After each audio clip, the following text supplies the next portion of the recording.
Thank you so much. I'm really excited to be here today, and hopefully this session will be give you a lot of ideas. It's not going to give the be all end all of data and what you need to do, but it should give you ideas on where we're going, ideas on how people are using data to improve cleaning operations, and then ultimately kind of where we are with AI. So we'll touch upon that a little bit as well. So to give a little bit of introduction for myself, I'm the VP of Marketing at CrowdComfort. What I am focused on a daily basis is how do we use technology better to manage our cleaning operations, our staff, to gain better visibility, to improve efficiency, and actually really improve the daily lives of the custodians that are doing the hard work every day in your buildings. At the end of the day, we want better communication around those cleaning operations, but we also want better data on something that has often been a black hole for many organizations over time, and a very pen to paper process for tracking and understanding what's happening on a daily basis. Now, one thing is, bear with me with my voice. It is flu season at our daycare, so hopefully everybody can hear me, and it'll be a good session for today.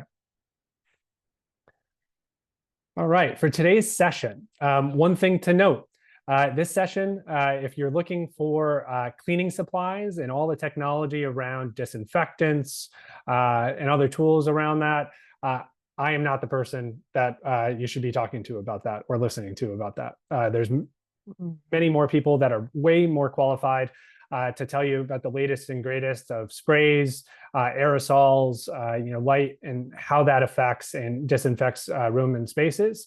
But that is not today's session. For today's session, we're really going to be looking at how do we actually start to manage the people and all the activities that they're doing in your space. And so as those custodians are going through those halls, those buildings, as they're completing cleanings, how do we actually manage them in the best way possible? How do we make sure that we're giving fair workloads to all of our staff? And how are we actually communicating what the staff is doing and what we need to ultimately deliver on the quality levels that our administrators want, right? And so it's really about how do we use data technology, mobile devices, to really start to manage that process. And one of the things I always like to start off with, any talk around our cleaning impacts is, well, cleaning, often is seen as a cost center in a lot of places, and we're seeing that, especially as we're seeing more constrained budgets. The impact of cleaning in a clean space has an incredible impact on education, whether that's the learning that's happening in those classrooms, whether in a lot of cases for higher ed, it's the students that are actually touring those campuses and deciding on what colleges they want to go to, and the impact of cleaning there. It's all around that stress and a lot of the things that we're trying to do from a mental health perspective for students. And then at the end of the day, it's also about how do we actually start to get more life out of the buildings that we have. Deferred maintenance is a huge issue, not only college campuses, but also in K through 12. And we're seeing that cleaning can help to mitigate some of the appearances, some of the life cycles of those aging buildings while we get to and get funding for a lot of the deferred maintenance work. So we have a really great white paper here. We'll also have this QR code at the very end if you want to download that white paper, but just a lot of things around studies around how cleaning actually impacts higher ed environments. The other thing that we're seeing is, while cleaning has a really outsized impact on a lot of the results that we want, that administrators want from our higher ed campuses, we're seeing that budgets are really becoming in focus, and we're asked to do a lot of do more with less. I think everybody on this call is sick of hearing do more with less. But in general, we're seeing that we have to justify budgets more, right? We need to be part of that data conversation of what do we need, how is that going to impact, and ultimately, how is that going to reach the administrative goals of our higher ed institutions? So in general, we're seeing a lot of things here. We're talking on a daily basis to a lot of folks that are really trying to, how do I get more out of my team? How do I get more out of the budget that I'm having? Especially even as we look at the rising costs of labor, as well as the rising costs of equipment and supplies.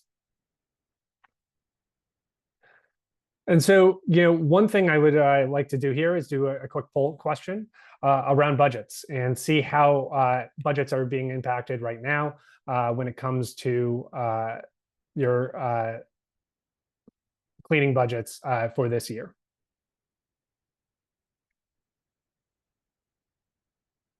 So I'll give everybody a little bit of time here to submit their answers.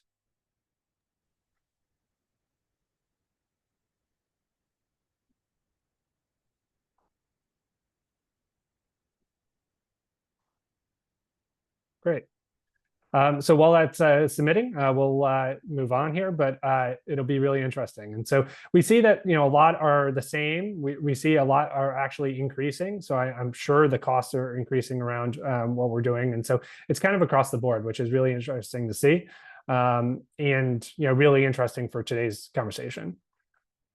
So when we think about our budgets, what we've seen historically, and when we talk to a lot of K through 12 and higher ed and education leaders that manage the cleaning budget, they're doing a lot of planning and budgeting right now, right?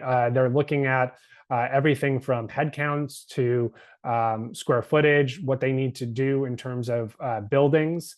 Many are also seeing remodeling of buildings, shutting down of buildings, and so they're trying to kind of manage what is a very agile building portfolio. And so all this planning goes into effect of, how many cleaners do we need? What are they cleaning? At what times? And what is the expectation workload-wise? Where we see a number of organizations struggle is once they have that plan in place, once they have the people in place, they're looking at that daily execution. And when they look at that daily execution, they have a little bit of a blind spot of not really understanding what's happening in real time.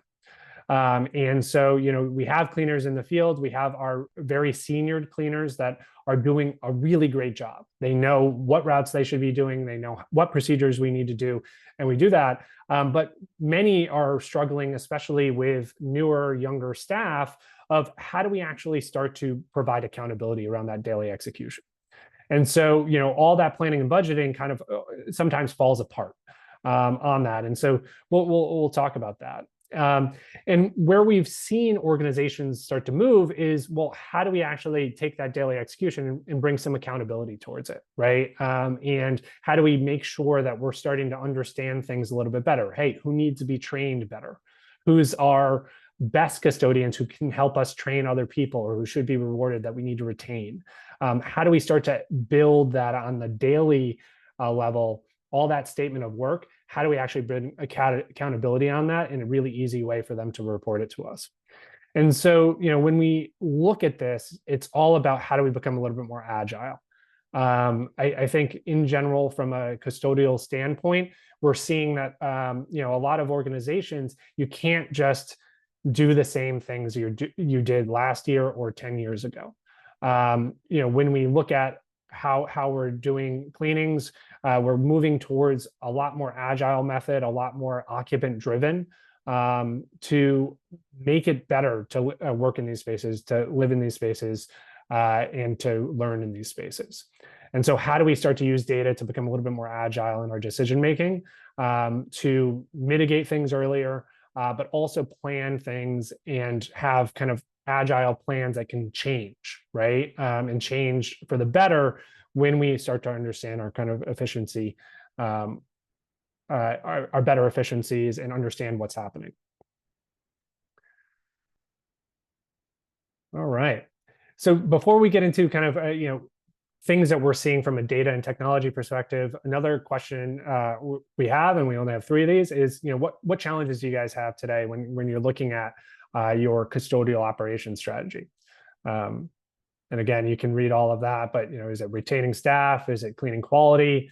Is it just knowing having visibility into what's being done? Is it dealing with complaints? what might it be?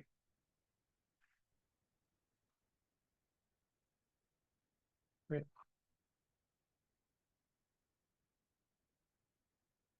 All right. So it looks like staffing is a huge issue. That is a huge issue we hear every day when we're talking to custodial leaders in education. It is something that is ongoing. And, we definitely have some stories of different ways that we might be able to improve that about that process. But just in general, that's really, that's common to hear. So when we think about kind of the state of cleaning, one study I really like a lot, again, it's a more of a K through 12 example, but is the Council of Great City Schools. And so this is urban school districts. It's a member organization, but they publish a annual report every year where they look at costs around a lot of different things, whether that's transportation, but in this case, kind of cleaning and maintenance. And one of the things that I think is really interesting is always when we think about custodial, it is a large per square foot cost for all of these districts, and even much more than routine maintenance, the things they do for work orders or utilities. But when they think about measurement, I can tell you their measurement of the routine maintenance, measurement of utilities is much better than when we think about custodial. And so this is pretty much across the board. We see that custodial is usually not measured in the same way, or as many tools or tracking mechanisms put in place to track what is one of the largest spends that happen on a daily basis in facilities. We're also dealing with an aging workforce. And so this is probably where a lot of people are having trouble retaining folks. The average custodial worker is 46 years old, and that is aging. We're seeing a much more kind of constrained labor market there. We're also seeing a lot of struggles when it comes to training new workers or younger workers in the profession. And so, I think this is going to be something that is a continued problem or continued trend that we see, is that the age will go up. And so how do we start to retain folks? How do we build better training programs is going to become really, really important. The other thing that we see, and I saw that understaffed teams was a large challenge, is we're seeing that and what we want our APPA levels to be from a cleanliness standpoint often aren't supported with what we are doing from a workforce standpoint. And so this is the same study, the Council of Great City Schools. You can see the APPA levels here. I think you're probably all familiar with these kind of generic levels. Obviously, all this changes depending on the type of space that they're cleaning and a number of other factors. But what we see constantly, and this is in K through 12, but higher ed as well, is that the custodial workload per square foot is becoming increasingly high.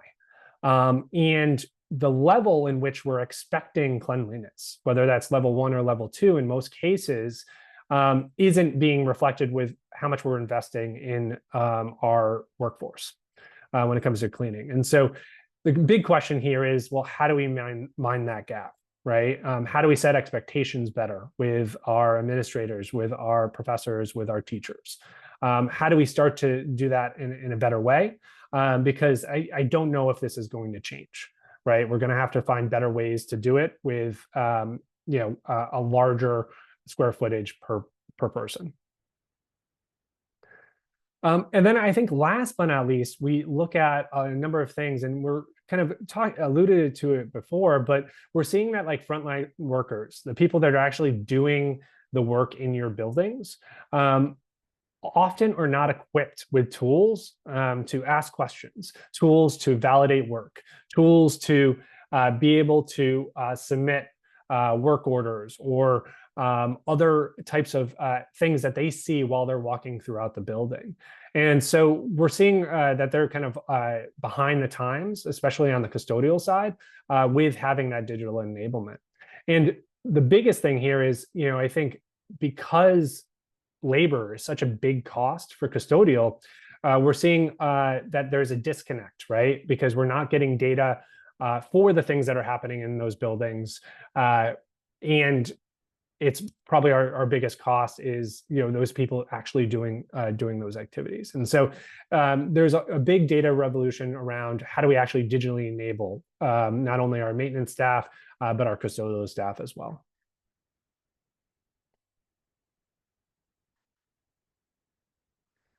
And so when we think about cleaning a number of systems of record, right? When we look at facilities, I think everybody's familiar with a number of these. This is by no means exhaustive, but when we look at kind of our workplace and space, we have IWMSs, we have space planning, space management software, right? GIS software. For our maintenance, we have CMS solutions around our work orders. We have preventative maintenance solutions. We have capital planning solutions. Asset tracking.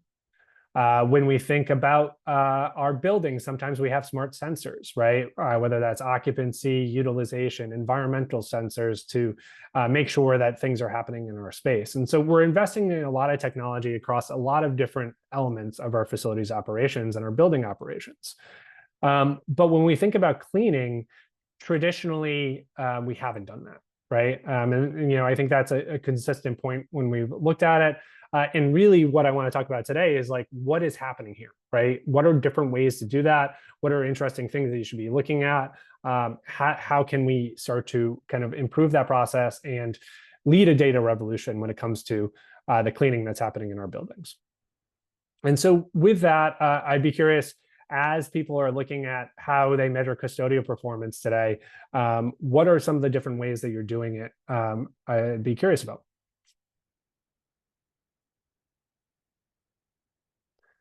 Great. And some of the technologies that you're using to track daily operations.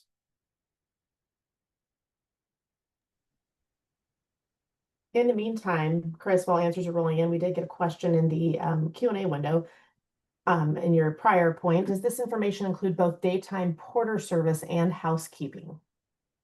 That is a good question. I would say for the K through 12 and the Council of Great Cities school data, I would say in most cases, that would most likely be day and night rounds. So usually they're doing a more kind of round basis system. That being said, we do have some things later in terms of like more day porter services that some K through 12s are actually starting to think about that and shifting the models a little bit based on what they're doing. But those cleaning spends, I would say, probably are more daily day and night custodians. I hope that answered the question. If it didn't, feel free to respond and I can get more clarity. Thank you. Great. And as we said, please ask questions. I'm happy to take them in line as you have questions on any of the points here. Great.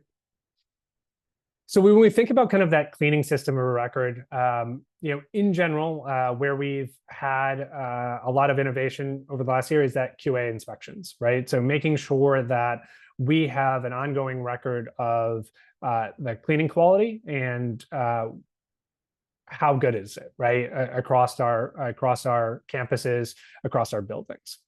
And so what we've seen is that over the last few years, we've seen the technology and the kind of digital technology start to look at other questions and other problems, right? While QA really focuses on that quality question, right? Is the quality up to snuff? We're seeing, hey, well, how do we actually workload the people that are doing the cleanings, right? Are they completing all the activities that they need to do on a daily basis? And so looking at daily cleaning operations. And then we're seeing a lot of really interesting things with robots, sensors. AI obviously is a big hot topic on how we might be able to use that, which is kind of expanding into, well, how do we answer better questions better around our cleaning operations so that we can be more agile, right, in how we operate them. So let's talk about all three of these. So first and foremost, QA inspections. Usually when we work with districts, there's two types of inspections we see pretty commonly. One is kind of rapid inspections, or what we term rapid inspections. These are daily, weekly, monthly. They're going around, they're answering a number of questions. These are really focused on managerial kind of feedback around that. They're rating the cleaning, they're pointing out any deficiencies with imagery, and then they're making comments for training, right? And all of that information is then passed to that custodian or that custodial worker that is ultimately has done that cleaning and can receive that feedback. What we also see is those more robust inspections. And so this might be your annual APPA inspection. You might outsource that, right? You might get a third party that comes in and does that on a kind of a spot check or without a lot of warning in your schools. And that's usually conducted quarterly and yearly. It's a full building review. It's usually blind so that you're not influencing the data by telling your cleaning staff, hey, clean this really well before this is happening. It usually has a robust checklist around a number of different things based on APPA standards. And you're usually probably doing that on an annual basis. And so one of the things here is we're seeing, a lot of digital tools. There's a lot of digital tools out there that help with definitely the rapid inspections, but can also help with doing those robust inspections as well. The key here is making sure that that mobile app is useful and easy to use. The other thing is, how does that data enter the system, and how do you use that data over time? In general, I would say most of these inspections are really great at a few different things, right? So the alerting of how do we train folks, and how do we use this as a training tool to give them data in real time. The other aspect is looking at it over time, right? Do we have certain schools where the quality or we're getting a lot of complaints, or buildings where we're getting a lot of complaints, and can we improve that score over time with understanding that QA data? The key here is making it simple. If you have paper checklists, sometimes that's hard to kind of bring together from a data perspective. But if you have a mobile app that goes into a digital dashboard or a spreadsheet, those things can be really easy to start to map those trends over time. And so, in general, this has been around for a while. But I think there's a lot of good solutions that can help you do this. Where we've seen a lot of growth is, that those QA solutions are really helpful, but is how do we actually start to measure or validate completed cleanings in real time across our campus, across our buildings? And so when we think about that, a lot of times our solution for a number of years was that pen and paper, right? And usually it was bathrooms, you sign in, sign out, and those logs go into a filing cabinet and are never seen again. Where we've seen a lot of really interesting kind of digital work is how do we start to actually build those digital audit logs that then can give us some really interesting data that can then be used to influence our operations, influence how we determine headcount, how do we determine staffing, all of those different things. And so where we're seeing mobile apps go in a lot of cases is putting that in the hand of your custodial workers or your cleaning workers, and then having them scan QR codes when they're completed at individual locations. What this captures is those cleaning standards based off of your service level agreement. Think about it this way, like a bathroom.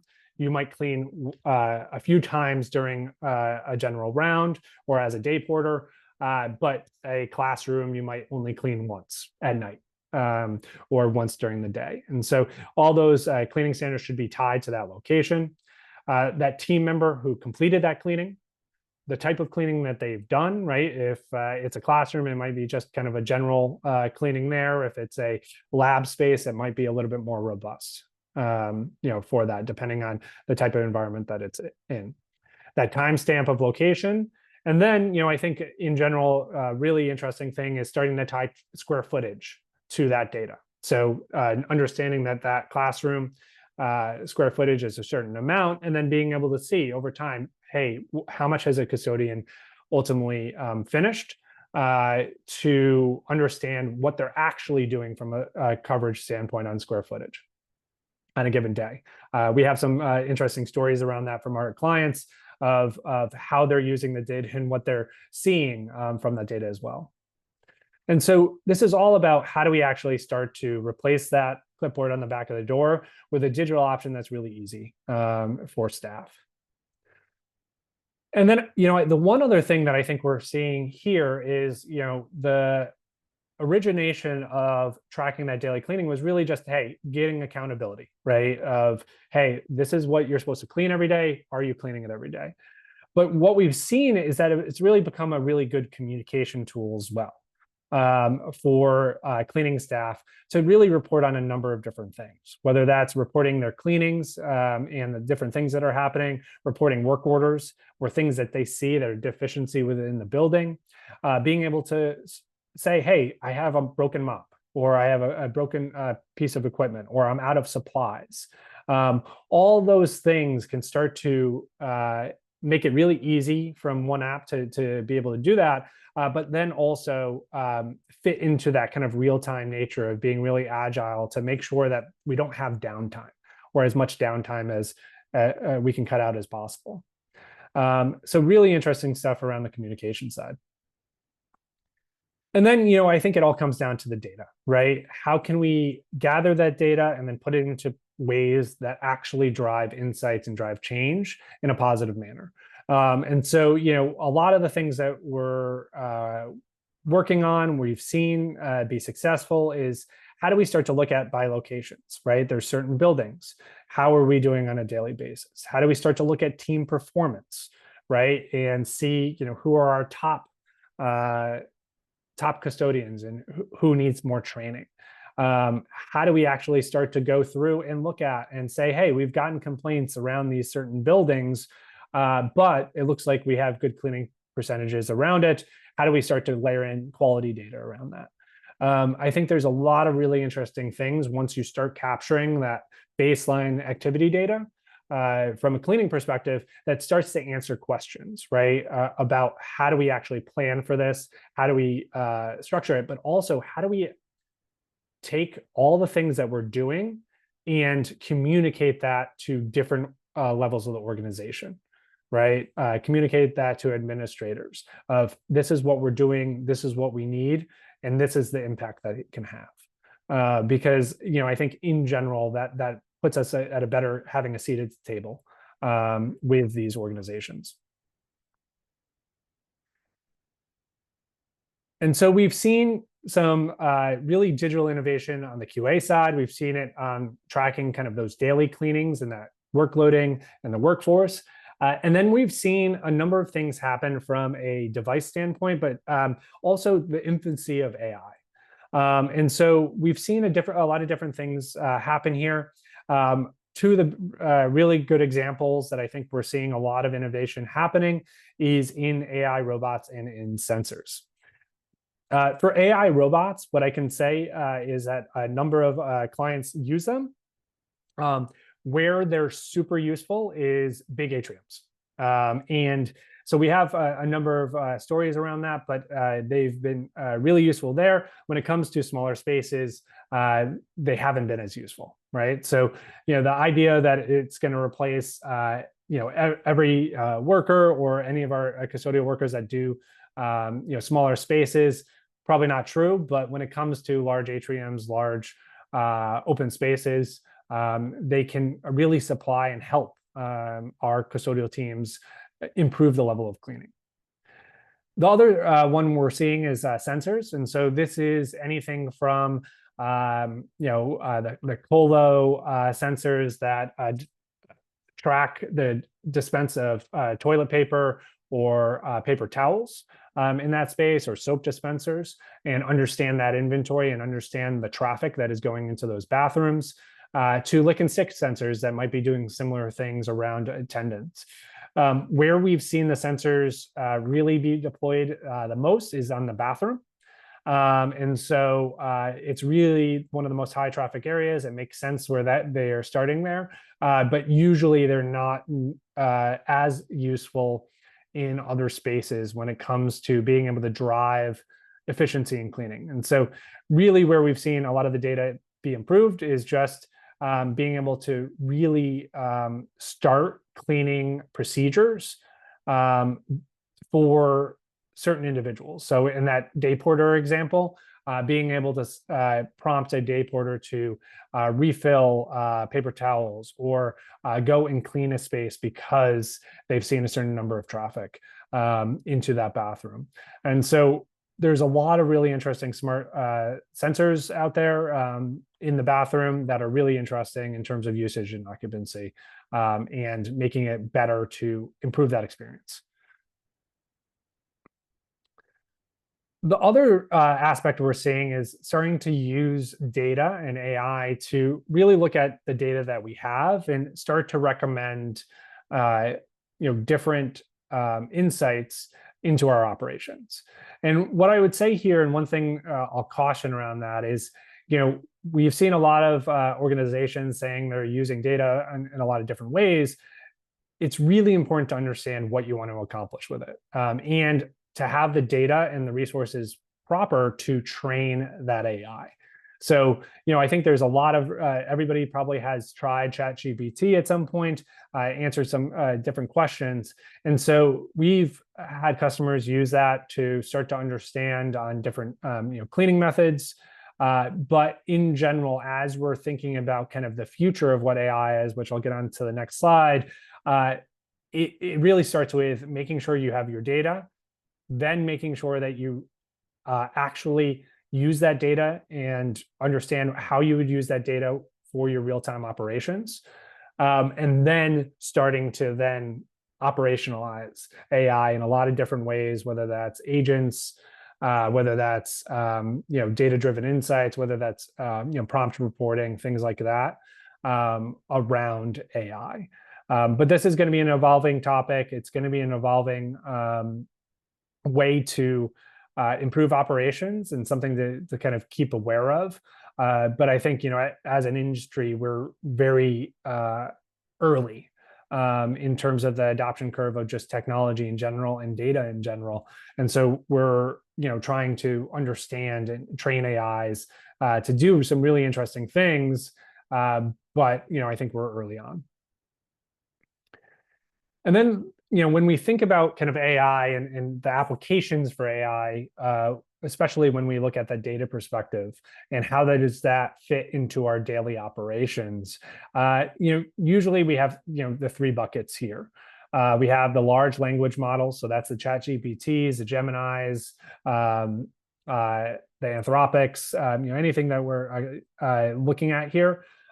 It's how do we actually use prompts to understand insights, summaries, understand what's happening today. It's, being able to ask questions like, hey, for our cleaning today, what buildings are behind, or which ones are ahead? Who is our best custodian in this building?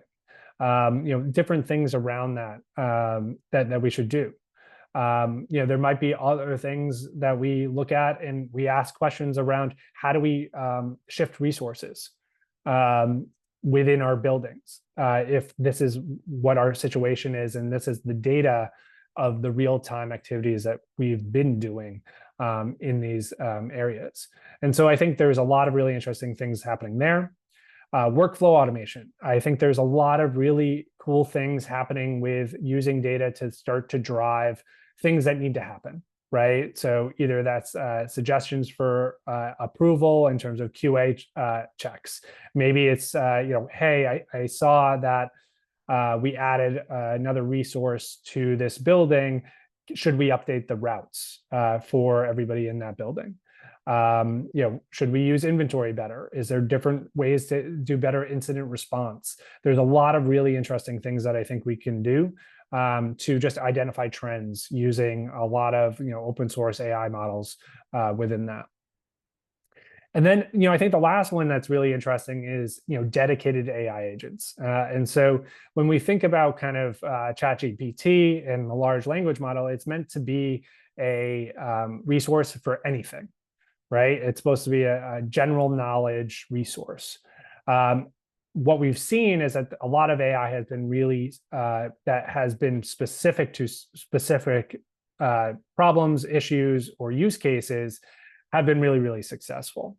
And so, one thing like where we talked the other day, and it came up, and things that we're looking at is how do we actually do a custodial manager that is an AI agent? So something that like your custodial manager could work alongside. They could prompt with, "Hey, have you done X, Y, and Z?" Or here's how we should train these new custodians. Oh, hey, here are the custodians that need training. Here's the custodian that we need to recognize and make sure that they feel special because we want to retain them. Different things around what a custodial manager does every day, but teaching an AI to look at the data and do prompts to help enable that custodial manager to make sure that they're doing everything properly, but also to mirror the best custodial managers you have. So it's a training mechanism for future custodial managers. So we've been asked with a client to kind of look at, how would we do that? And so I think there's some really interesting applications there. All right. So here's where we get into a lot of different stories. We're constantly talking to a lot of, K through 12 school districts, a lot of higher ed institutions, and also corporate clients, right? When we're looking at it. And so there's a lot of really interesting things of what they're doing in data, but things that they've learned while adding that data. Our first example is when we think about cleaning quality, oftentimes we think about quality assurance programs, right? And we look at the accountability of being able to measure the quality across that. One thing that we actually saw in addition to that, which is really, really interesting, is that having accountability when it comes to, hey, scanning and telling me when you complete every cleaning activity actually improved quality when it came to the quality scorings they did on a yearly basis by 26%. And so just by saying, hey, we're going to measure things and we just, going to add a little bit of accountability here, we saw a really positive impact on cleaning quality, which I thought was really interesting. When we talked to another organization, they're a large life sciences organization. One of the questions they had was, well, what was the team performing on a daily per square foot basis? They had a lot of routes that they had kind of all set up. Buildings changed. They shifted teams. They have done a number of things over the years that have made those routes. And while they've changed those routes, they've made those routes kind of shift from what they've planned over the years. And so they were really asking, well, hey, what is the actual cleaning that's happening? And what is the square footage of those actual spaces? And so they actually realized that, hey, a lot of custodians are going in a lot of different directions here. Some custodians were actually much lower in a workload perspective and what they were asked to do on a daily basis, and some were way higher. And so by just having some data around kind of what that is, starting to look at some visualizations around it, they were able to start to garner and shift and make workloading much fairer across the organization, but also get more out of the people that they had in the space, because a lot of their data and a lot of their planning had gone stale. And so this is all, they're starting to use this in a more agile way to make sure as they're adding staff and losing staff, that workloading is fair. When we talk about those robots, what we've seen in general is that pairing a robot with a human custodian in a large space with other rooms around that is incredibly efficient.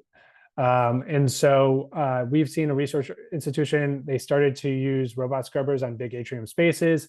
They have and schedule that day porter and that custodian to go around and do the smaller rooms within those locations, and then to come and clean up the corners of that big atrium space. And so doing some spot checks on what the robot is, that has increased the capacity of square footage for that custodian greatly. And so they've been able to about do 2 times the square footage there by just having a robot that is doing the majority of the work in the big spaces, while they could go focus on other areas of the building where that robot scrubber would not be great.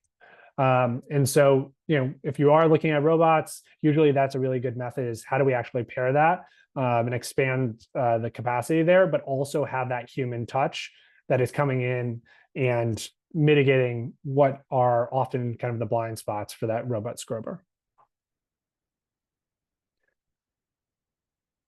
All right, custodians. This goes to that day porter example, which was that question earlier. This was a K through 12 organization. They were measuring a few different things. They were measuring the daily work, that cleaning, kind of a cleaning route. And then they also, within the app, were also measuring extra work. So, a lot of times a principal will come in, a teacher will come in, they'll say, hey, I need you to clean my space, or we have a staff meeting. Can you clean up after the staff meeting? What they saw is that custodians that were submitting this extra work, they actually had one custodian that had 74 individual tickets of requests by school staff each week. And so the principal kept on complaining because things weren't getting done, but they were asking this custodian to do so many other things. And so one of the things that they're looking at is, how do we actually start to do that day porter during the day to do more of the ad hoc cleanings? And how do we actually have them report on that and focus on that? Because that's really important while people are in the building. And then shifting to that night shift, doing way more of the general cleaning, full sanitization and things throughout that day. And so they're actually shifting schedules to be able to support that in certain schools. So I thought that was really interesting. We're also seeing that to that point with those sensors, how do we actually start to think about cleaning? Well, should it be more demand-based? And can we have those day porters or have more of a day porter model to actually focus on the things that actually need attention? In this way, there's a lot of different ways that they're doing it, whether that's looking at sensor data, room or desk booking data, right? Calendar tools like Microsoft Outlook and elsewhere, is how do we identify when people are using spaces, and how do we start to integrate that data so that we can then execute on it by giving alerts that hey, we need to now check the bathroom, or we need to fill that soap dispenser, or a meeting just got done here, we need to clean up. And so how do we actually start to move to a more demand-based model that hopefully will be less product and less costly over time, because we're only cleaning what really needs to be cleaned in our spaces.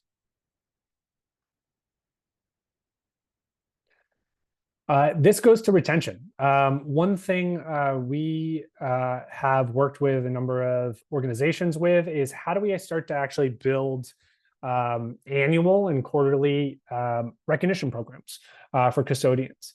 Now, there's a number of things that I think certain organizations can do that others can't. But in general, making it a more data-driven process is really, really important. So, I think for us, it's how do we actually marry that, quantitative data of, hey, you've done your rounds 100% every day, you have really good quality scores, plus, having that qualitative data of managerial feedback. Hey, yes, they're a great worker, we need to recognize them. And so how do we build those programs that are consistent, that people know that they're coming?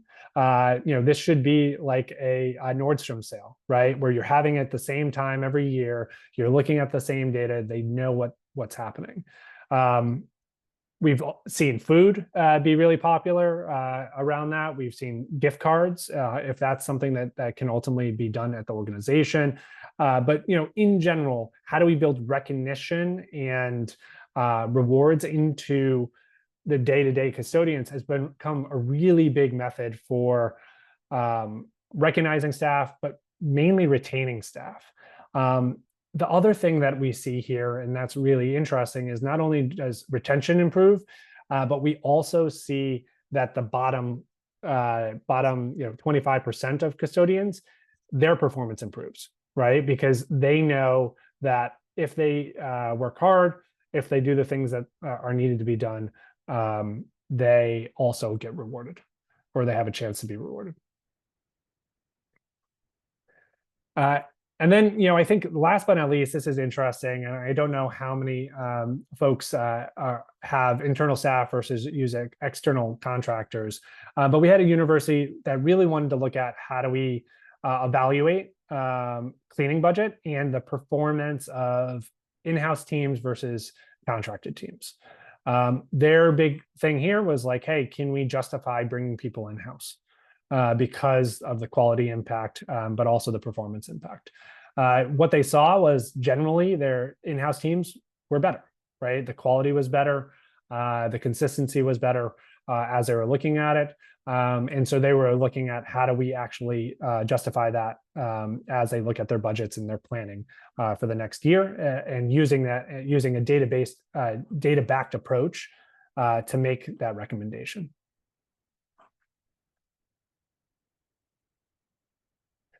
All right, and we'll get into questions. And so definitely prompt any questions you have in here, and we'll get in here for the last 10 minutes. But a few final slides here. One thing that's interesting here, this is a concept that we just released around a custodial efficiency scoring. And really, how do we think about what makes a good cleaning operation? And how do we want to track that on a daily basis? So how do we use data? How do we use AI and automation around some of the key factors of custodial operations? Quality scores. How do we improve quality scores? How do we make sure we're efficient, right? Are we over cleaning spaces? Are we under cleaning spaces? No, we want Goldilocks. We want it just right? Because over cleans make it more expensive. Under cleans mean that we're going to get a ton of complaints. Right? Coverage, what is our square foot per custodian? How does it meet with our service level agreements? And then just in general, how is our adoption, right? Around some of the tools that we're asking them to use to communicate with us better, right? Whether that's completed cleanings or anything else that they're doing on a daily basis.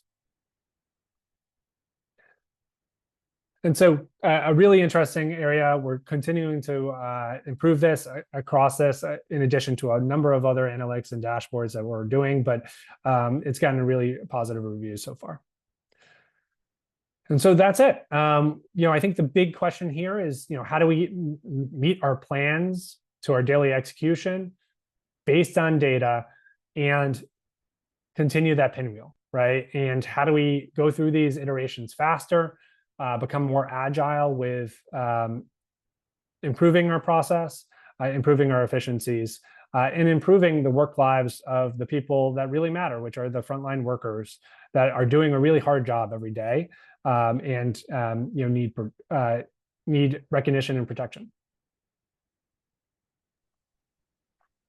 And so with that, just know CrowdComfort, we really focus on being able to track anything by location across your building operations. And so really robust solutions around custodial efficiency, really interesting solutions around getting occupant feedback and focusing on those work orders and making sure that they're done in a timely basis, but also starting to look at how do we do inspections better, how do we manage security teams better and measure the locations and the performance of those teams.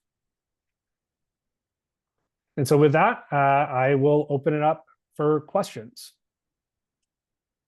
Thank you, Chris. Got a couple here in the queue. Let's go with this first one. What metrics or KPIs are institutions finding most effective to measure cleaning performance and stakeholder confidence? Yeah, so I would say in general, what we see is Compliance percentage being a big one, and that's kind of a little bit in our side, but basically, is the work being done? What work needs to be done, and is it being done, right? And what we see is that usually is a leading indicator that you're going to get less complaints or more complaints, depending on the building and the stakeholders in that building. Usually that's first and foremost. The other KPIs, again, I think that square footage per custodian and being able to track that towards also performance metrics for those workers is a really interesting indicator around performance, but also an indicator around starting to adjust your teams and operations to make up for the workloading deficiency around that. So those are two big ones. And then obviously quality scoring, right? Quality scoring, I would say typically for many of our clients, quality scoring is kind of where they want to start. But then they move into the cleaning operations side and wanting to track those daily cleanings. What's interesting is the daily cleaning is typically a leading indicator of kind of occupant feedback, and the quality scoring is kind of a lagging because without that first part, usually you're not getting quality cleaning in general. Great, thank you. Next one, kind of a practical question here. Do institutions have trouble getting custodians to use a mobile app? And how do you get buy-in? Yeah, that is often a one of the biggest questions we get. And so typically, we've seen that a lot of organizations are starting to supply frontline workers with mobile apps or iPads, any type of Android or iPhone device. In general, there's a few different hurdles that I think you need to think about, right? One is language. The other is tech forwardness or ability to use technology. In general, the mobile app, whatever you decide to use, has to be simple to use and easy. And so the reason why we use QR codes on the doors is you scan, you see it, you take a picture, you click submit, and you're done, right? And so less text is better throughout that process. I would say the last thing around that is also making sure that you communicate that this is important to the overall benefit of the organization and the cleaning teams. So, I think a lot of times we've seen that organizations typically act like this is Big Brother, right? Where it's like, you need to do your work and you need to tell me about it. But really, at the end of the day, we see a lot of custodians benefit from this because they are submitting or confirming the work they're completed, and then other things happen. We had a custodian who did a cleaning job and then had basically the art room, a bunch of paint get all over the place. And they were yelled at by the principal, and they showed them, they said, hey, I was here, here is the picture, this is what I did. And they went back and cleaned the paint and everything in that room. But it was a big deal for them because before that, they could have said anything they had wanted, but they weren't going to get trust from that principal. And now they understand that, hey, I was there at this time, something else happened, I'm doing the extra work, but it's a good way to drive accountability, especially for occupants, and protect the custodians, right? Because they're doing really good jobs all the time. But one thing, right after they leave a room or a bathroom or something to that effect, could affect the cleanliness of that space. And this could be a really good way for protection. And so usually that is a really positive use case for the custodians to use the mobile app and to drive usage. Excellent, great example.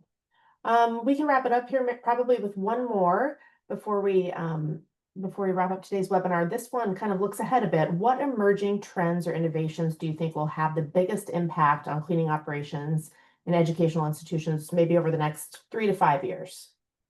Yeah, so I think in general, we're seeing a large shift, or a lot of people starting to look at their cleaning operations and looking at different models, right? And so how do we do more responsive models, whether that's a day porter type solution around that, versus just daily rounds. And so a lot of organizations that have had the same cleaning methods, the same cleaning procedures for a number of years are starting to have to look at different ways to do it, because they're just not getting the resources. They don't have the staff, or they're having so much turnover in the staff that is becoming harder. And so the biggest thing I think we're seeing is that there is a appetite to switch models and to start to adjust and try and test different models, but that can't happen without understanding what's happening, right? From a data perspective. And so I think, when we look at trends, I think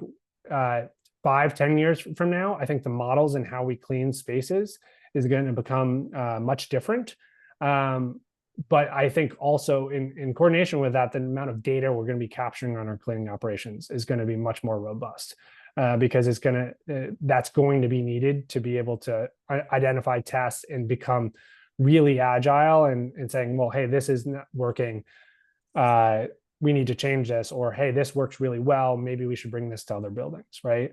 And so that I think that the convergence of data and the end operation models is going to be really fun, and I think really interesting as we move forward.